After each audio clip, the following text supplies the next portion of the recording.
ಕರ್ನಾಟಕ ರಾಜ್ಯ ಅನುಮತಿ ಪಡೆದ ವಿದ್ಯುತ್ ಗುತ್ತಿಗೆದಾರರ ಸಂಘ ವತಿಯಿಂದ ಅಧ್ಯಕ್ಷರಾದ ಸಿ. ರಮೇಶ್ ಅವರ ನೇತೃತ್ವದಲ್ಲಿ ಬೃಹತ್ ಪ್ರತಿಭಟನೆ. ವಿದ್ಯುತ್ ಗುತ್ತಿಗೆದಾರರ ಪಾತ್ರ ಮಹತ್ವದವಾದುದು, ಇದನ್ನು ಉಳಿಸಿ, ವಿದ್ಯುತ್ ಗುತ್ತಿಗೆದಾರರ ಸಮಾಪನ ವರದಿ ವ್ಯವಸ್ಥೆಯನ್ನು ಮುಂದುವರಿಸಿ, ಸಂಬಂಧಿತ ಆದೇಶವನ್ನು ಹೊರಡಿಸದಂತೆ ಹಾಗೂ ವಿದ್ಯುತ್ ಇಲಾಖೆ ಖಾಸಗೀಕರಣ ವಿರೋಧಿಸಿ ಫ್ರೀಡಂ ಪಾರ್ಕ್ನಲ್ಲಿ ಬೃಹತ್ ಪ್ರತಿಭಟನೆ ಹಮ್ಮಿಕೊಳ್ಳಲಾಯಿತು ಎಂದು ಅಧ್ಯಕ್ಷರಾದ ಸಿ. ರಮೇಶ್ ಅವರು ನಮ್ಮ ಮಾಧ್ಯಮಗಳ ಜೊತೆ ಮಾತನಾಡಿದರು.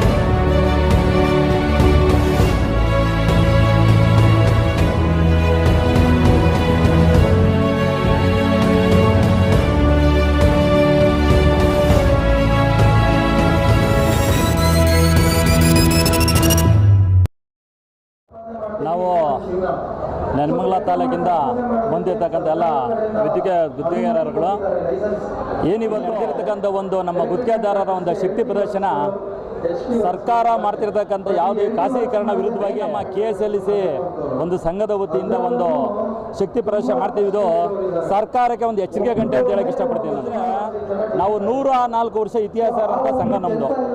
ಆದರೆ ಇವರು ಒಂದು ಷಡ್ಯಂತ್ರಕ್ಕೆ ಬಲಿಯಾಗಿ ಯಾವುದೋ ಖಾಸಗೀಕರಣಕ್ಕೆ ಸಂಘಕ್ಕೆ ಬಲಿಯಾಗಿ ಒಂದು 104 ವರ್ಷ ಇರ್ತಕ್ಕಂಥ ಇತಿಹಾಸ ಇರೋ ಸಂಘನ ಮುಳುಗಿಸಕೊಟ್ಟಿರೋಂಥ ಕೊಡೋಕ್ಕೆ ಇಷ್ಟಪಡ್ತೀವಿ. ಏನಾಗಿದೆ ಅಂದರೆ ಈಗ ಒಂದು ಖಾಸಗಿ ಕಂಪನಿ ಬಂದು ನಮ್ಮ ರೈತರಿಗಿರ್ಬೋದು, ವಿದ್ಯುತ್ ಗುತ್ತಿಗೆದಾರ ಇರ್ಬೋದು, ಎಂಪ್ಲಾಯಿಗಳಿಗಿರ್ಬೋದು, ಮತ್ತು ಎಲ್ಲ ರೈತಾಪಿಯವರಿಗಿರ್ಬೋದು, ಎಲ್ಲರಿಗೂ ಒಂದು ತುಂಬ ಸಮಸ್ಯೆ ಆಗ್ತದೆ.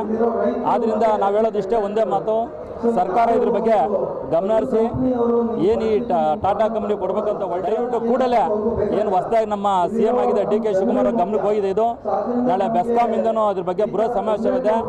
ನನಗೆ ಗೊತ್ತಿರೋ ಮಾಹಿತಿ ಪ್ರಕಾರ CM DK ಶಿವಕುಮಾರ್ ಒಂದು ಪಾಸಿಟಿವ್ ನ್ಯೂಸ್ ಕೊಡ್ಬೋದು ಅಂತ ನಾನು ಅನ್ಕೊಂಡಿದ್ದೆ. ಏನಾದರೂ ಇದು ವೃತ್ತಿಕ ಫಲಿತಾಂಶ ಬಂದರೆ ನಾವು ರಾಜ್ಯವ್ಯಾಪಿ ಹೋರಾಟ ಮಾಡಿ ನಮ್ಮ ಗುತ್ತಿಗೆದಾರರ ಶಕ್ತಿ ಪ್ರದರ್ಶನ ಏನು ಅಂತ ನಾವು ಈ ಸರ್ಕಾರಕ್ಕೆ ತೋರಿಸ್ಕೊಡ್ಬೇಕಾಗ್ತದೆ. ಇವರು ಮಾಡಬೇಕಂತ ಹೊರಟಿರೋಂಥ ಕೆಲಸ ನಮಗೆ ಮರಣ ಶಾಸನ.